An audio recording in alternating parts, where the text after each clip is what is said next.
Assalamualaikum warahmatullahi wabarakatuh. Waalaikumsalam. Jawab salamnya kurang kompak ya. Assalamualaikum warahmatullahi wabarakatuh.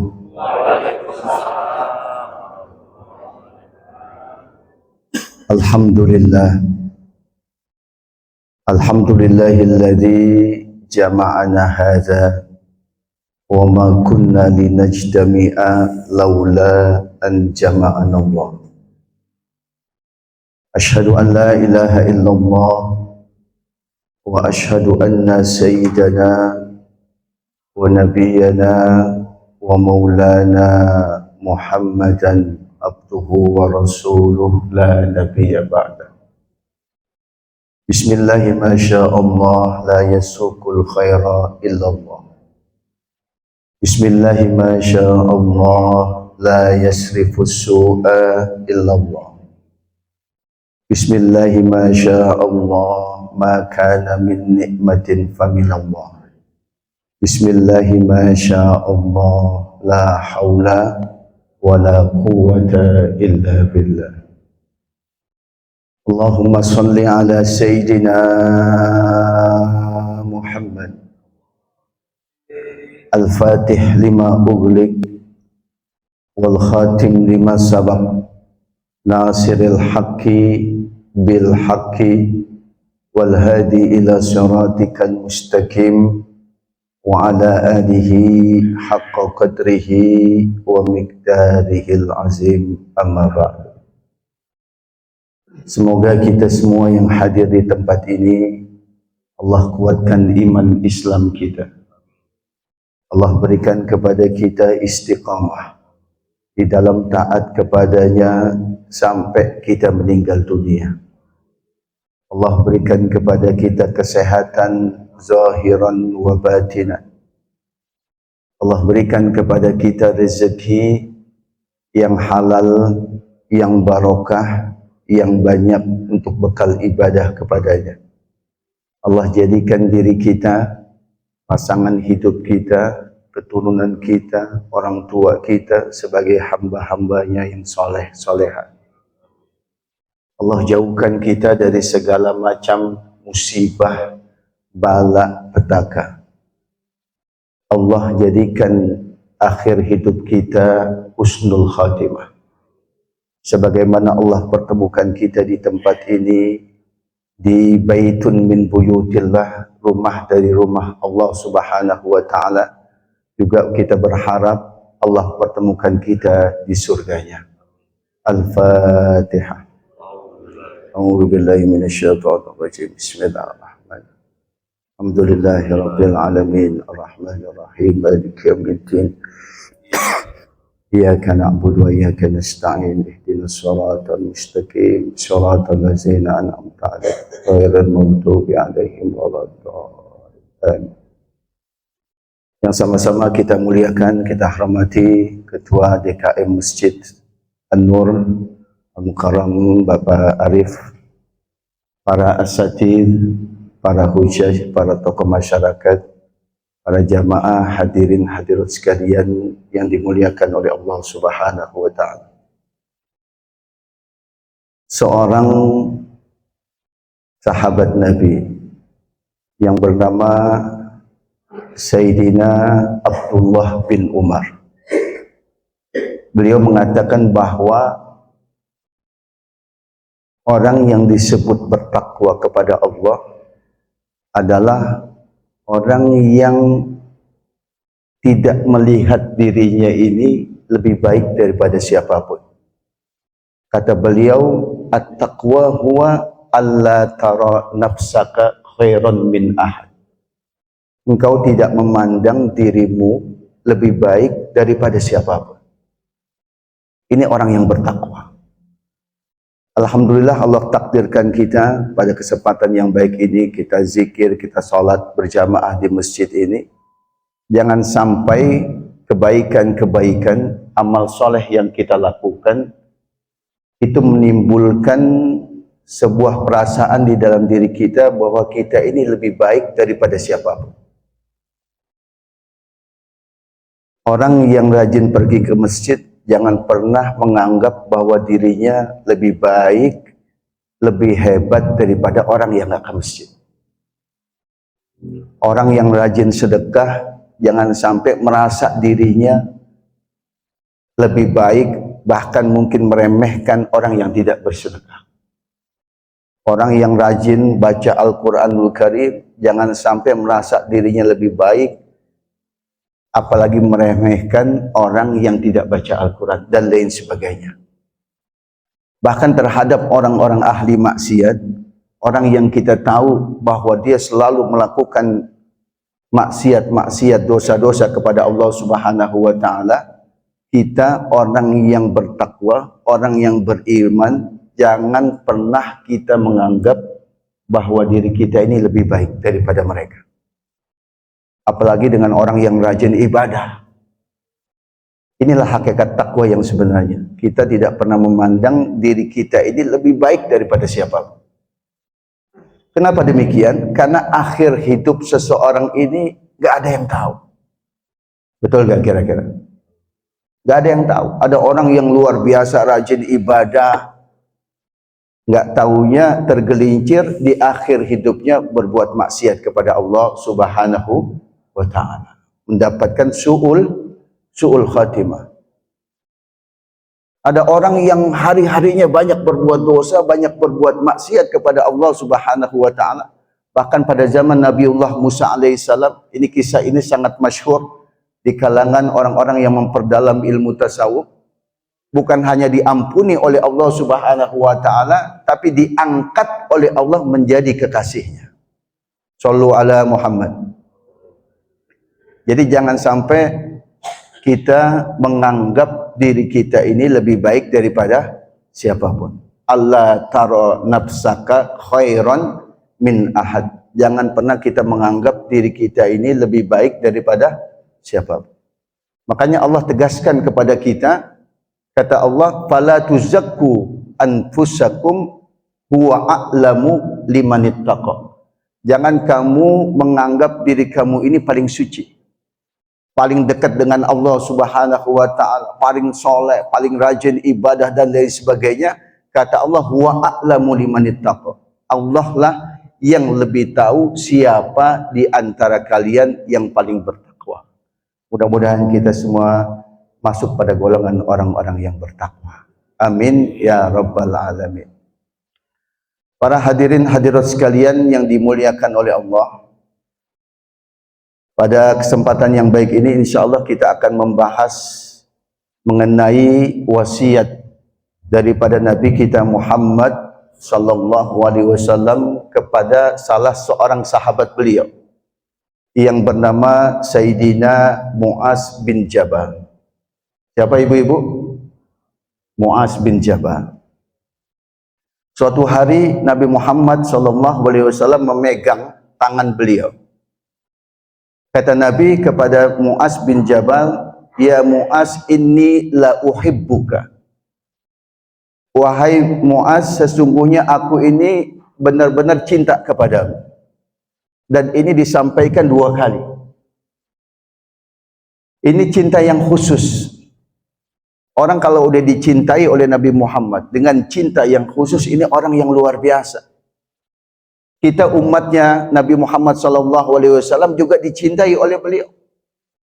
Bahkan di akhir hidupnya ini yang disebut ini bukan keluarganya, ya bukan sahabatnya, tapi ummati, ummati, ummati, umatku. Ini menandakan bahwa Nabi kita Muhammad SAW ini sangat cinta kepada umatnya. Tapi Sayyidina Mu'az bin Jabal ini cinta yang khusus. Mudah-mudahan juga kita mendapatkan cinta yang khusus dari Nabi kita Muhammad SAW. Apa kata Nabi? La tada'anna dubura kulli salatin Allahumma a'inni ala dzikrika wa syukrika wa husni ibadatik. Wasiat Nabi kepada Sayyidina Mu'az bin Jabal, wahai Mu'az, jangan sampai engkau tinggalkan di akhir salat kamu. Para ulama mengatakan sebelum salam, ya, di tahiyat akhir sebelum salam, yaitu membaca doa Allahumma a'inni ala dzikrika wa syukrika wa husni ibadatik. Ini doa ini luar biasa.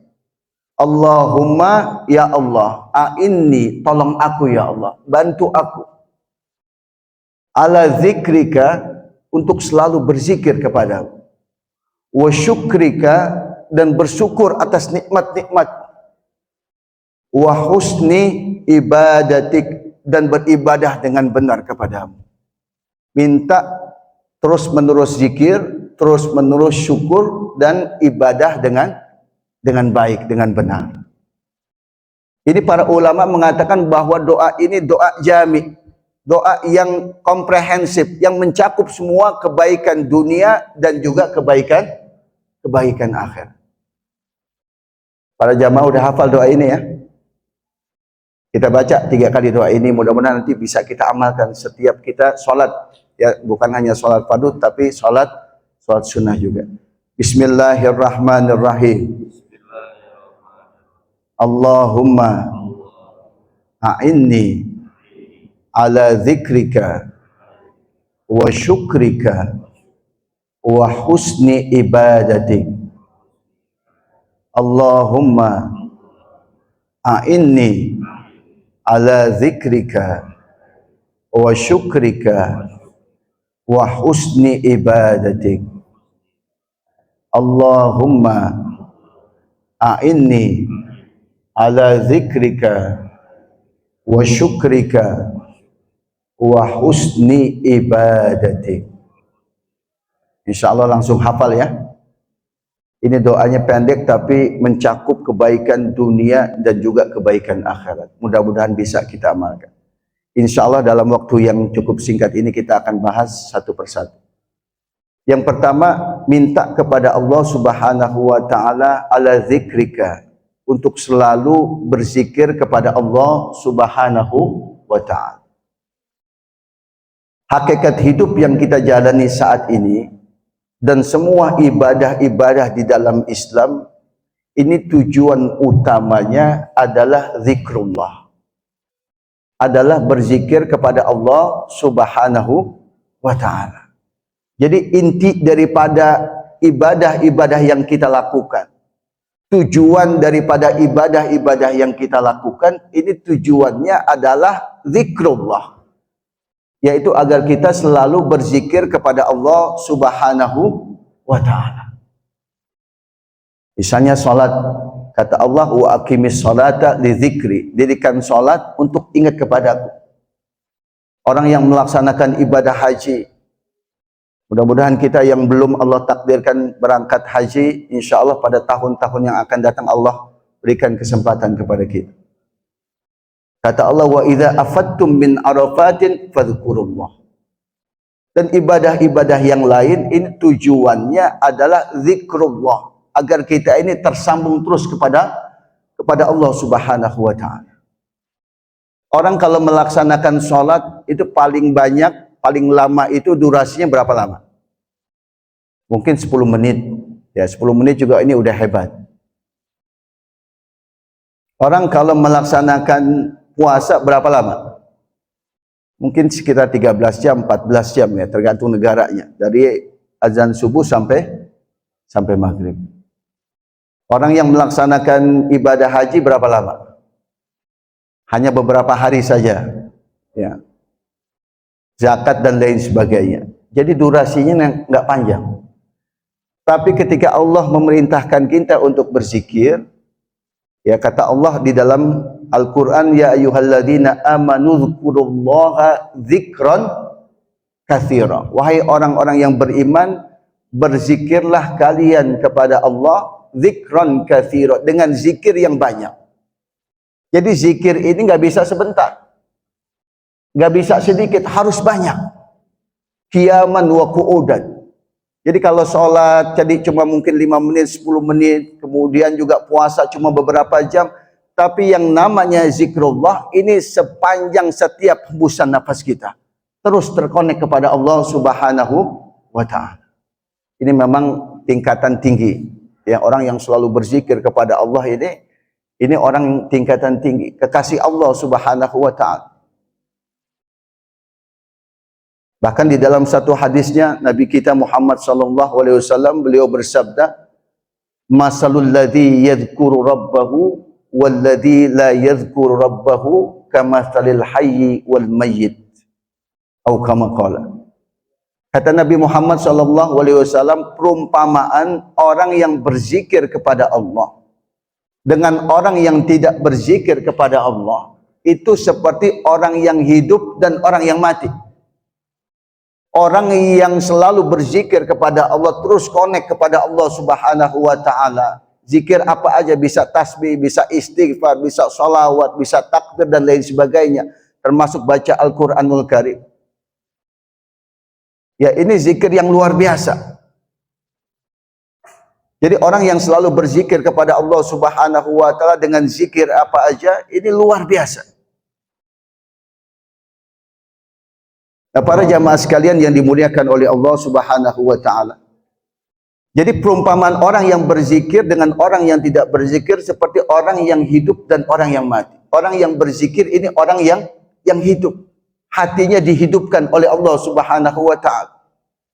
Tapi orang yang tidak berzikir, walaupun dia hidup, walaupun dia berjalan, walaupun dia bernapas, walaupun dia beraktivitas, tapi dia tidak terkonek, tidak selalu berzikir kepada Allah, kal mayyit, seperti mayit. Gak ada gunanya. Makanya ada seorang sufi, seorang imam besar pada zamannya, Al-Imam Junaid. Ya, beliau mengatakan, al-ghaflatu anillah, ay an zikrillah, asyaddu min dukhulinna. Ini luar biasa, ini tingkatan tinggi. Lalai dari berzikir kepada Allah itu lebih pedih daripada masuk ke dalam api neraka. Ketika kita lalai dari Allah Subhanahu wa ta'ala, dari mengingat Allah, kita banyak ingat-ingat dunia. Kata Imam Al-Junaid apa? Asyaddu min dukhulin nar. Lebih pedih, lebih parah, lebih nggak enak daripada masuk ke dalam api neraka. Ini tingkatan tinggi pada jamaah sekalian. Jadi minta kepada Allah ini agar selalu berzikir kepada Allah Subhanahu wa ta'ala. Zikir apa aja? Bisa dengan zikir istighfar, dengan tasbih, dengan tahmid, dengan takbir, dengan baca salawat, termasuk juga Al-Quranul Karim. Kita baca Al-Quran. Di dalam satu hadis kata Rasulullah, Abdul zikri tilawatul Quran. Sebaik-baiknya zikir adalah membaca Al-Quran. Dalam riwayat yang lain, Abdul zikri fa'lam annahu la ilaha illallah. Sebaik-baiknya zikir adalah la ilaha illallah. Jadi wasiat Rasulullah kepada Sayyidina Mu'az bin Jabal, dan juga ini buat kita, ya, agar selalu kita ini ingat kepada Allah. Kita selalu berzikir kepada Allah Subhanahu wa ta'ala. Bukan hanya setiap sholat. Setiap sholat kita kadang-kadang juga nggak zikir. Habis salam, assalamualaikum, assalamualaikum, langsung lantas jalan. Ya, bukan antas salam, tapi antas jalan, langsung jalan, nggak zikir. Dunia lagi. Bahkan saya pernah, waktu saya umroh beberapa bulan yang lalu, ketemu dengan seorang ulama dari Maroko, namanya Syekh Abdul Aziz. Ya, seorang mursyid Thariqah Al-Idrisiyah, tinggalnya di Fes di Maroko. Itu dalam salah satu video beliau yang tersebar kemana-mana, kata beliau, orang yang ingin disebut berzikir kepada Allah, zakirullah, selalu berzikir kepada Allah, ini kalau cuma 1 jam nggak bisa disebut orang yang berzikir. Kalau 2 jam nggak bisa. Kalau 3 jam, bahkan setengah hari misalnya, ya setengah hari, 12 jam, dia ingat kepada Allah, kemudian setelah itu dia lupa kepada Allah, itu nggak disebut orang yang berzikir. Jadi orang yang disebut berzikir kepada Allah terus menerus dia, walaupun dia lagi kerja, walaupun dia misalnya lagi berkendaraan, dia lagi masak misalnya, ibu-ibu dan lain sebagainya, terkonek terus Allah, Allah, Allah, Allah. Dan salah satu keutamaan orang yang selalu berzikir kepada Allah, salah satu keutamaannya adalah akan mendapatkan husnul khatimah. Ya, pada pertemuan yang lalu pernah kita bahas mengenai husnul khatimah. Ini harapan kita semua. Bahkan seorang imam besar, Al-Imam Sufyan Ats-Tsauri. Al-Imam Sufyan Ats-Tsauri ini beliau suatu malam beliau menangis. Ya, menangis sejadi-jadinya. Ternyata beliau menangis ini sampai pagi hari. Jadi nangis malam sampai pagi hari menangis. Kemudian ada seorang yang mengetahui bahwa beliau ini menangis sampai pagi, bertanya, "Ayubkika dzunubuka?" Apakah yang membuat engkau menangis wahai imam dari malam sampai pagi ini adalah dosa-dosamu karena maksiat-maksiatmu? Apa kata Imam Sufyan Ats-Tsauri? Bal huwa ahwan. Ini lebih ringan. Terus apa yang membuat engkau menangis dari malam sampai pagi? Khaufan min su'il khatimah. Karena aku takut nanti akhir hidupku ya su'ul khatimah. Ini luar biasa ya, seorang imam yang menurut kita ini panutan ya, kekasih Allah Subhanahu wa taala, sampai khawatir, takut kalau akhir hidupnya su'ul khatimah.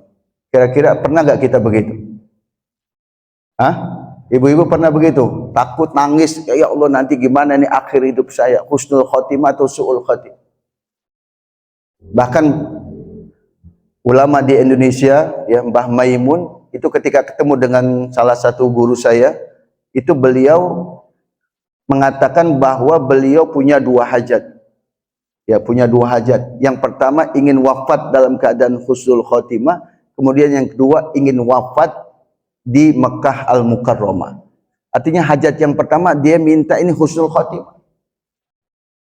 Jadi orang-orang para kekasih Allah, orang yang dekat dengan Allah ini, mereka khawatir kalau seandainya akhir hidupnya tidak baik.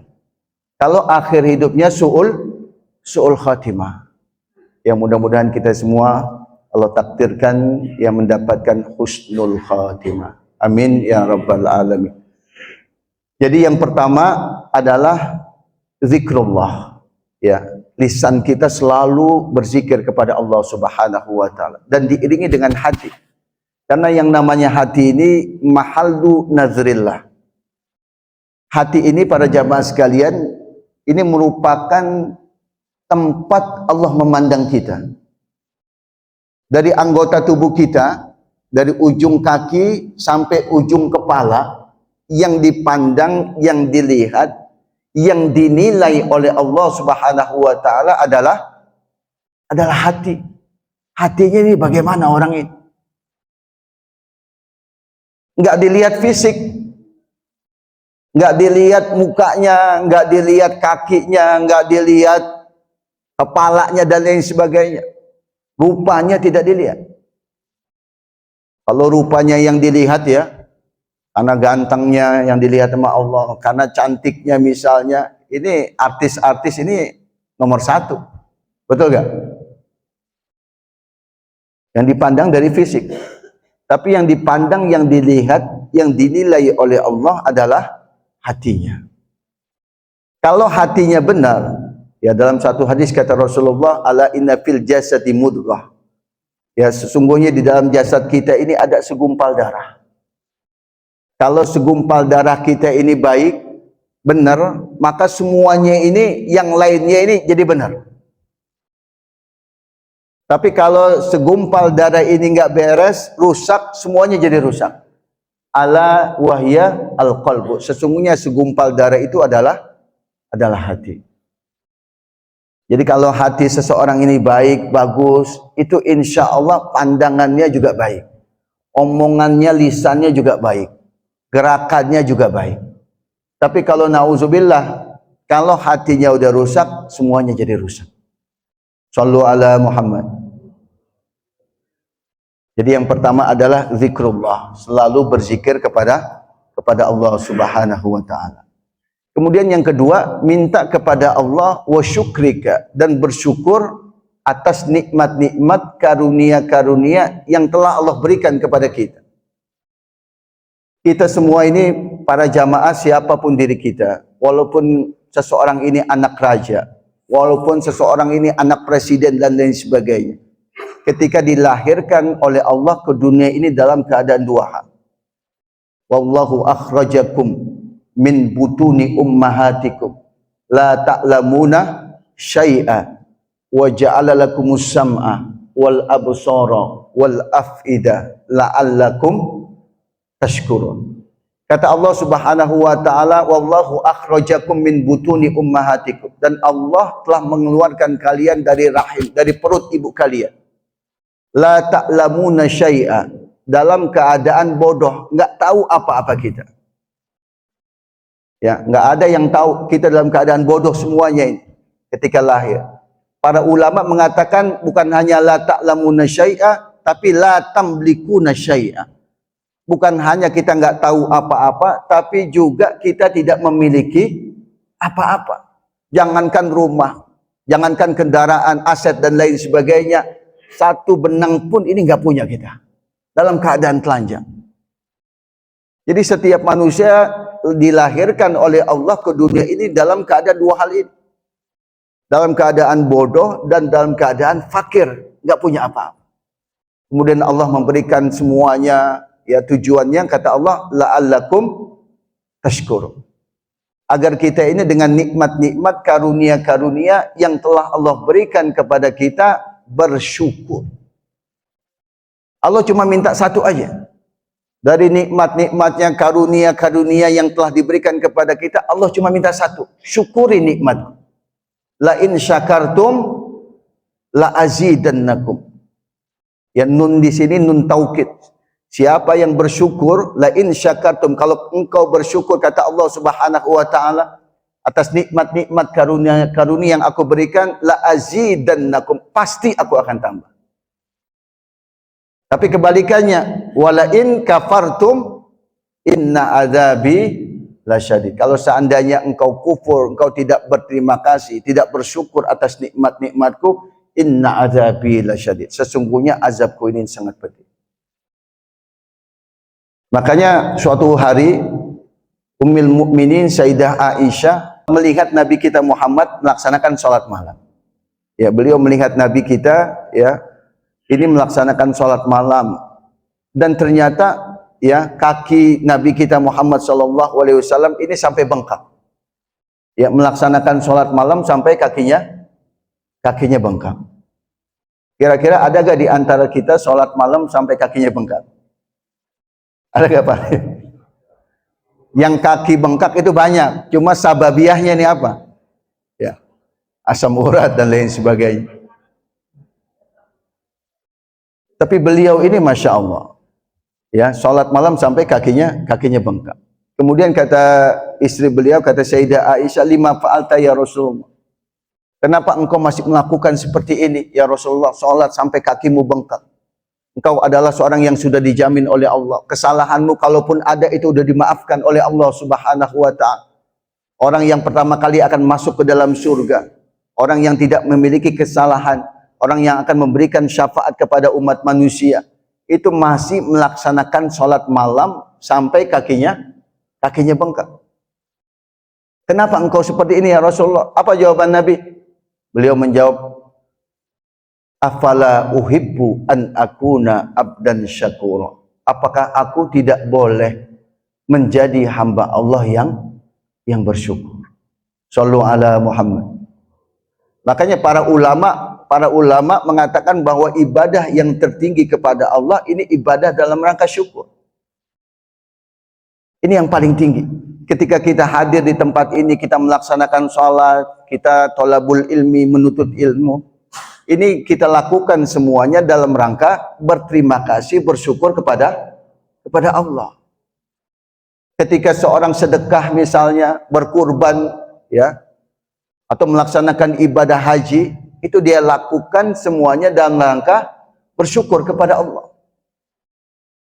Ketika seorang misalnya baca Al-Qur'anul Karim, ya, itu dia lakukan semuanya dalam rangka bersyukur, berterima kasih kepada Allah Subhanahu wa taala. Jadi ibadah yang tertinggi itu ibadah dalam rangka berterima kasih kepada Allah. Udah nggak mikirin pahala, surga, neraka, udah nggak ada tuh. Ya, jadi yang dipikirkan adalah bagaimana nih berterima kasih kepada Allah, bersyukur kepada Allah. Urusan Allah nanti memberikan kita surga, memberikan kita pahala, kita dijauhkan dari api neraka, itu alhamdulillah. Yang penting ketika kita beribadah kepada Allah, yaitu dalam rangka kita berterima kasih, bersyukur kepada Allah Subhanahu wa ta'ala.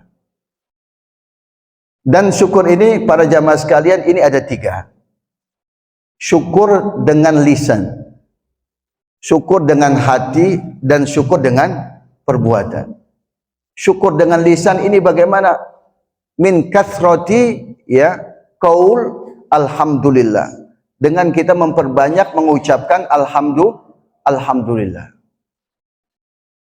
Kata Nabi kita Muhammad sallallahu alaihi wasallam, man qala alhamdulillah faqad syakara rabbah, atau kama qala. Siapa yang selalu mengucapkan alhamdulillah, dia telah bersyukur kepada Allah. Suatu ketika Sayyidina Abu Bakar As-Siddiq, beliau berjalan di antara Mekah dan Madinah. Ya. Kemudian di tengah jalan beliau melihat sebuah gubuk. Ya, gubuknya ini kumuh. Gubuknya kecil dan seakan-akan gubuk ini mau rubuh, ya, mau runtuh, ya. Kemudian ternyata dari balik gubuk ini ada suara yang mengucapkan alhamdulillah, alhamdulillah, alhamdulillah. Sayyidina Abu Bakar ini mendengar dari luar, ya, dari jauh itu mendengar suara orang yang mengucapkan alhamdulillah. Dalam hatinya bertanya-tanya, ini siapa ini orang? Tinggalnya di tempat yang seperti itu masih saja bersyukur kepada Allah dengan mengucapkan alhamdulillah.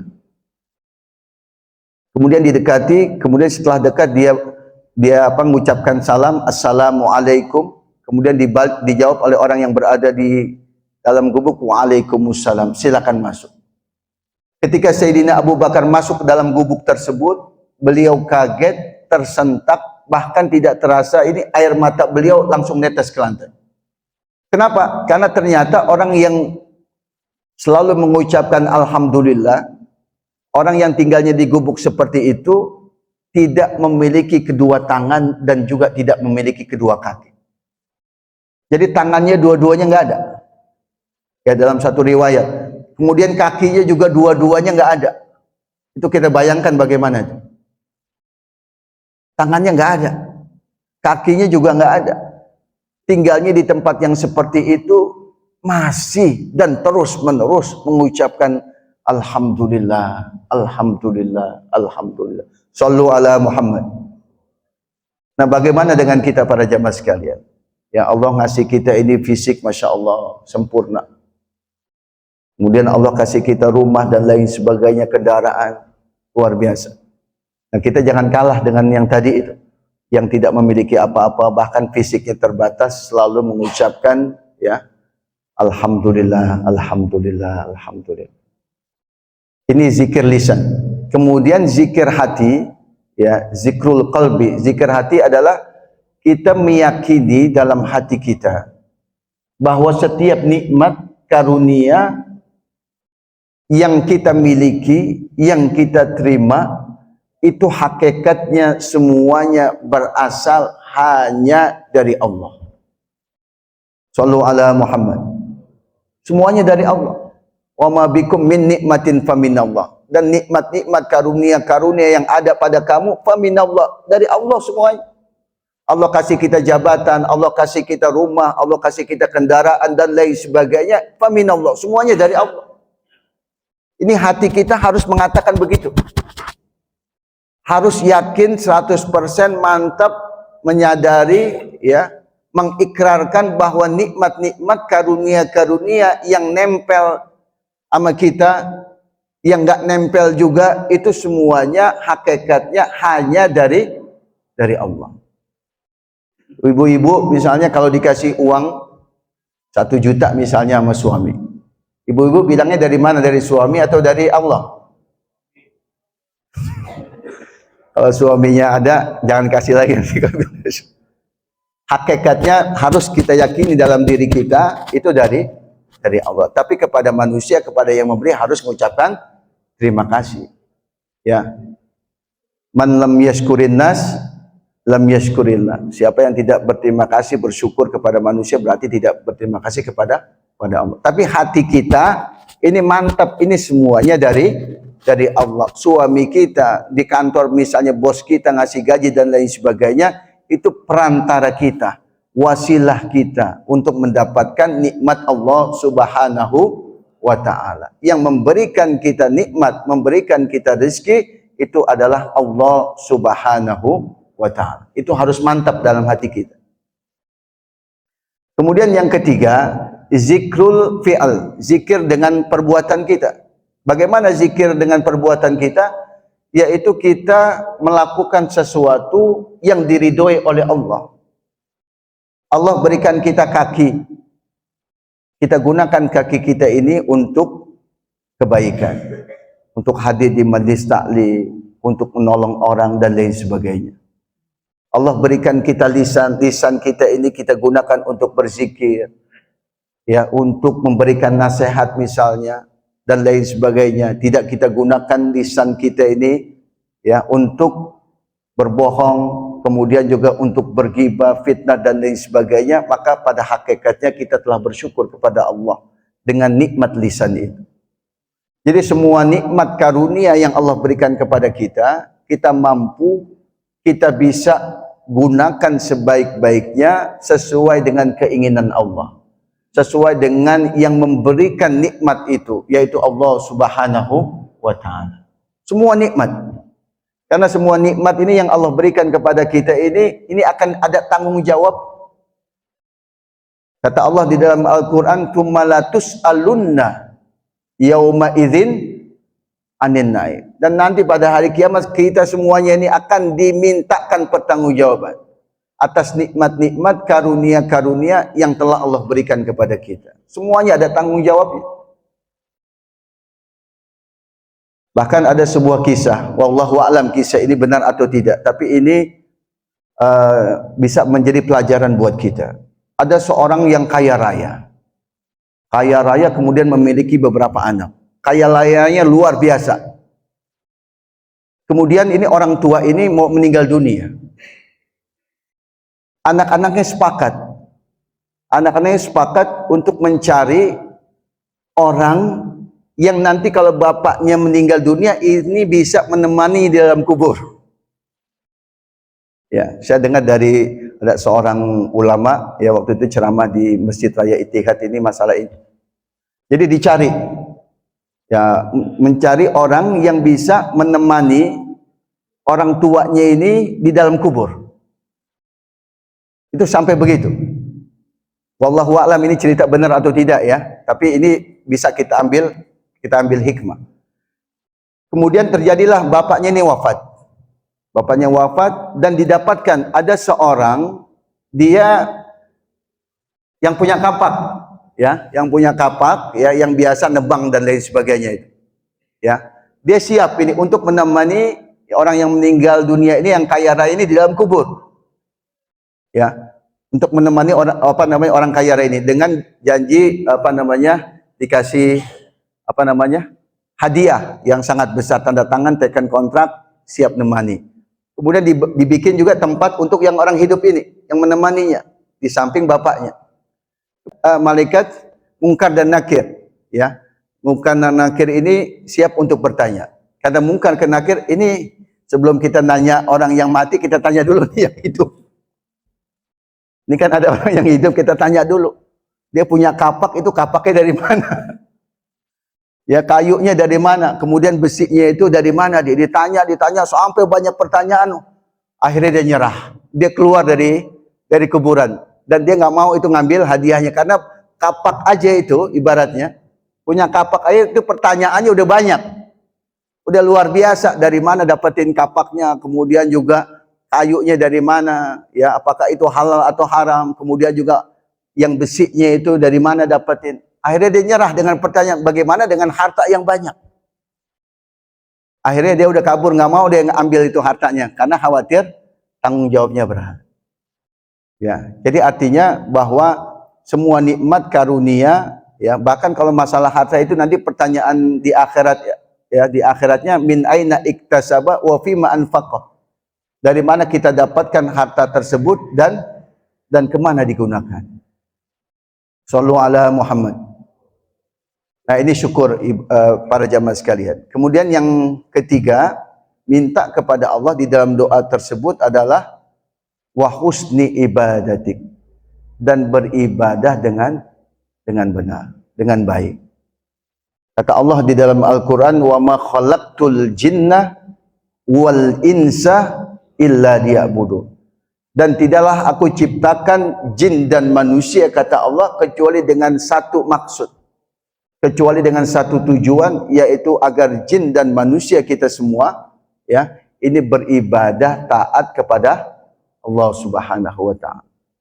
Bahkan di dalam hadis qudsi, saya mendengar dari ceramahnya Syekh Mutawalli Sya'rawi, beliau mengatakan di dalam hadis qudsi Allah Subhanahu wa taala berfirman, ya ibadi khalaqtuka lil ibadah fala tal'ab. Wahai hamba-hambaku, aku ciptakan engkau di dunia ini lil ibadah, untuk ibadah, jangan main-main. Wa dhamintu laka rizqaka fala tat'ab. Dan aku jamin rizki-rizkimu, kamu jangan capek, jangan terlalu ngoyo-ngoyo, relax aja. Ini janji Allah Subhanahu wa taala. Jadi ketika kita memperbaiki ibadah kita, hubungan kita kepada Allah Subhanahu wa taala, maka rizkinya itu dijamin juga oleh Allah Subhanahu wa taala. Enggak ada ceritanya orang yang ibadahnya bagus, ya, luar biasa ibadahnya, kemudian dia orang susah. Rizkinya itu menjadi orang yang miskin misalnya, itu enggak ada cerita. Berarti kalau masih miskin, masih susah, itu ada masalah di situ. Itu ada beberapa pendapat seperti itu. Jadi orang yang memang dia ibadah fokus memperbaiki hubungannya kepada Allah Subhanahu wa taala, itu akan Allah jamin semua rizkinya. Sama kita misalnya, anak kita ini kita suruh untuk sekolah. Nah, kamu sekolah deh. Baik itu SD misalnya atau SMP dan lain sebagainya. Maka ini anak ini nggak usah mikirin dia nanti gimana bayar SPP-nya. Betul nggak? Nggak mikirin nanti uang apanya dan lain sebagainya, sumbangan atau apa buat sekolahnya. Dengan mikirin, yang menjamin adalah orang tuanya kita yang menjamin. Nah, begitu juga Allah. Ketika Allah Subhanahu wa taala memerintahkan kita untuk ibadah, itu Allah udah jamin semua rizkinya. Cuma kadang-kadang kita ini perasaan takut yang berlebihan. Takut nanti gak bisa makan, takut nanti anak-anak gak bisa sekolah, takut nanti gak punya rumah dan lain sebagainya. Ini kalau kita melihat orang tua kita dulu, ya, orang tua kita mungkin kakek kita punya anak banyak, kerjaannya biasa-biasa aja, ya, tapi alhamdulillah, ya, anak-anaknya luar biasa, bagus-bagus ibadahnya, kemudian juga punya kerjaan yang baik. Kenapa? Keyakinannya kepada Allah ini kuat, mantap iktikadnya kepada Allah. Tapi kadang-kadang kita ini zaman sekarang ada suami istri, suaminya kerja, istrinya kerja, punya anak satu, mau nambah lagi nih anak, itu takutnya luar biasa. Nanti gimana nih anak kita ini, ya? Yang kedua nanti kerjaan apa namanya, sekolahnya bagaimana, kesehatannya bagaimana, rasa takut dulu. Makanya dalam Al-Qur'an kata Allah, "Wa lanabluwannakum bisyai'in minal khauf." Rasa takut dulu ini. Jadi benar-benar diuji dengan rasa takut. Setelah itu baru yang lainnya.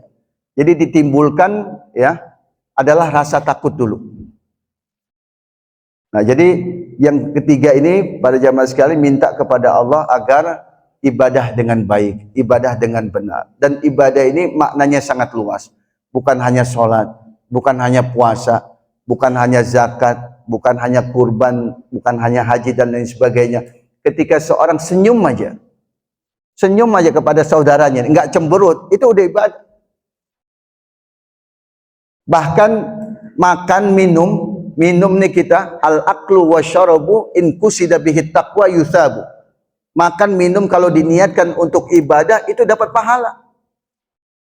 Bahkan mohon maaf tidur, ya orang yang ibadahnya maksimal, ya kemudian dia istirahat, ya itu ibadah, tidurnya juga ibadah, dinilai ibadah oleh Allah. Nah, cuma persoalannya bagaimana kita menjadikan ibadah-ibadah yang kita lakukan ini makbul, diterima oleh Allah Subhanahu wa taala. Insyaallah kapan-kapan kita akan bahas, kita akan perluas. Jadi ini doa yang sangat luar biasa para jamaah sekalian, mudah-mudahan bisa kita amalkan ya di dalam kita melaksanakan sholat.